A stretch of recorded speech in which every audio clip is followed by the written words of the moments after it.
मैं डॉक्टर रागिनी महेश्वरी रोहतगी मुंबई से बात कर रही हूँ। मैं एक डायबिटोलॉजिस्ट हूँ और आज मैं आपको ब्लू एंजल बन के आदित्य के जीवन की कहानी बताने वाली हूँ। आदित्य एक 32 साल का नवयुवक था।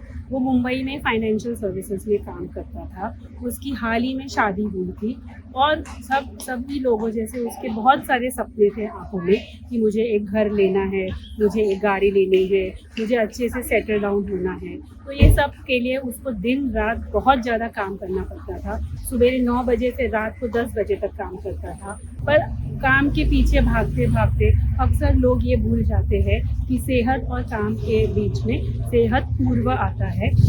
तो आदित्य ने बिल्कुल अपनी सेहत का ध्यान नहीं दिया। वो लगातार काम करता रहता था और खाना भी समय पे नहीं खाता था, डब्बा वगैरह कुछ नहीं लेके जाता था। 3 टाइम वो रोज़ कैंटीन में खाना खाता था। कभी मेदू वड़ा, कभी बटाटा वड़ा, कभी समोसा, कभी वड़ा पाव, कभी पाव भाजी, सब वैरायटी के खाने वो खाता था। बिल्कुल उसकी एक्सरसाइज वगैरह नहीं होती थी और उसका टेंशन तो बहुत ही ज़्यादा था।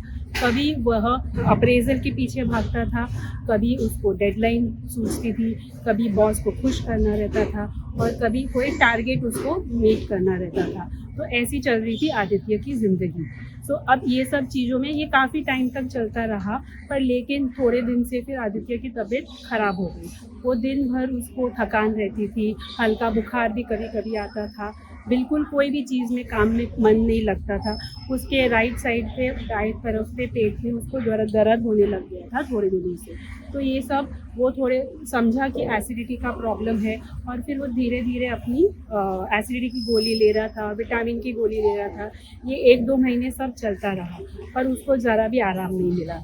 तो वाइफ के बहुत कहने पे उसने जाके डॉक्टर को मिला। डॉक्टर ने खूब सारे टेस्ट दिया। सो जब टेस्ट के रिज़ल्ट आए तो फिर वो रह गया शॉक, वो दंग रह गया क्योंकि उसमें बहुत सारी रिपोर्ट्स पॉजिटिव आए थे। लिवर एंजाइम्स हाई आए थे, डायबिटीज़ में रिपोर्ट्स ज़्यादा आई थी, उसको प्री डायबिटीज़ था, कोलेस्ट्रॉल लेवल तो बहुत ही हाई थे, तो ये इसमें ट्राइग्लिसराइड भी बहुत हाई था। तो ये सब सुन के आदित्य शॉक हो गया। उसने बोला कि ये कैसे हुआ है मुझे, मैं ड्रिंक्स नहीं लेता हूँ, ये स्मोकिंग नहीं करता हूँ, मेरे फैमिली में किसी को डायबिटीज़ नहीं है, किसी को कोलेस्ट्रॉल नहीं है, किसी को ब्लड प्रेशर नहीं है, तो ये सब क्या है? क्या मेरा लिवर फेल होने वाला है? क्या मुझे डायबिटीज़ होने वाला है? ये सब बहुत ज़्यादा प्रश्न उसके मन में थे। तो अब वो हमारे पास आया। फिर हमने आदित्य को धीरे धीरे सब चीज़ें समझाई कि क्या क्या प्रॉब्लम है। तो पहले उनको ये समझाया है कि ये जो आपके लिवर एंजाइम्स हाई है वो non alcoholic fatty liver disease करके एक बीमारी होती है, उसकी वजह से है। नॉर्मली हमारे लिवर में एक केमिकल फैक्ट्री जैसा होता है। जो भी हम खाना खाते हैं सब डाइजेस्ट होता है, प्रोसेस होता है और वो प्रोसेस होके फैट, कार्बोहाइड्रेट और शुगर वो बन के फिर अपने इंटेस्टाइन से लिवर में आते हैं। लिवर से उसका उसका और प्रोसेस होता है और वो थोड़ा डाइजेस्ट होता है और थोड़ा जाके अपने शरीर के सब भागों में स्टोर होता है और लिवर उसको इस्तेमाल भी करता है कोई प्रोटीन्स बनाने में, एल्ब्यूमिन बनाने में, क्लॉटिंग फैक्टर्स, ये सब चीज़ें करता है। सो बेसिकली लिवर एक नियंत्रण रखता है आपके lipid and sugar and fat metabolism का। ये सब चीज़ों में से फैट हमारे लिवर में स्टोर नहीं होता है, केवल शुगर ग्लाइकोजन के फॉर्म में स्टोर होता है। अब हम जब जो भी एक्सेस खाना खाते हैं, जो भी हम ज़्यादा फैट वाला चीज़ खाते हैं या जंक फूड खाते हैं या तेल वाला चीज़ खाते हैं, ये सब चीज़ से हमारे बॉडी में ज़्यादा हो जाता है और वो जाके लिवर में जमा होने लग जाता है। जब वो धीरे धीरे जमा होने की परसेंटेज ज़्यादा हो जाता है तो उसको non alcoholic fatty liver disease बोलते हैं। ये आम पॉपुलेशन में 10 से 40% तक हो सकता है।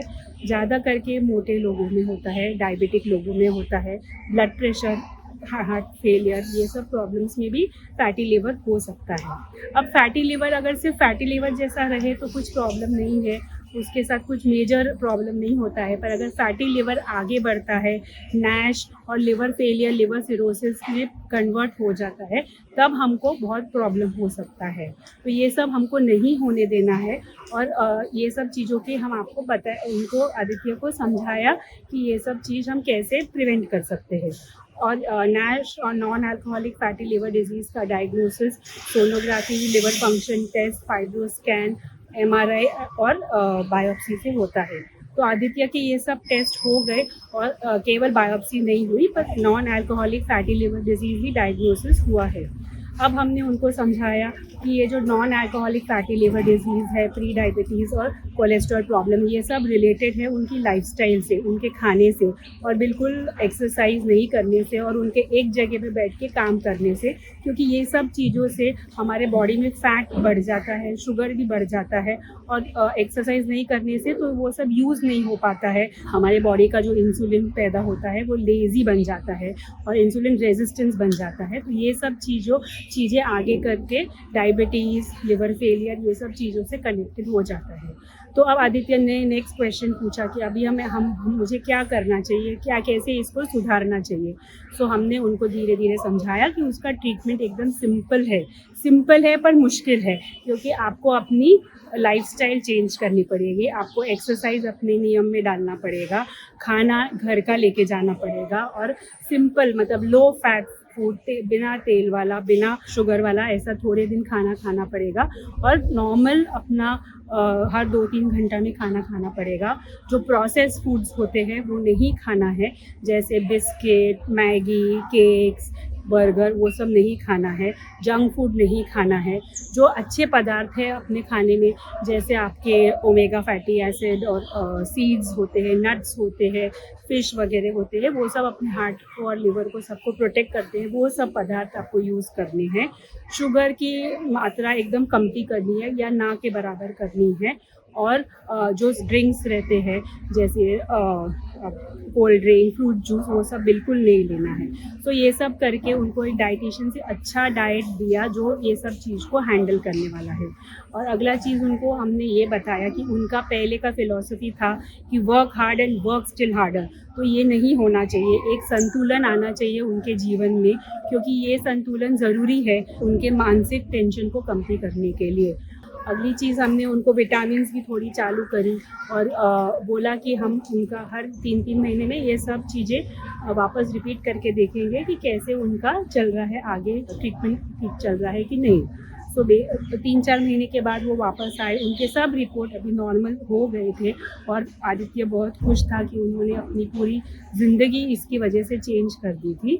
तो यही मुझे कहना है दोस्तों आखिरी में कि रफ्तार भरी ज़िंदगी है, जहाँ हम अक्सर भूल जाते हैं कि वक्त और सेहत को तराजू पे नहीं तोला जाता है।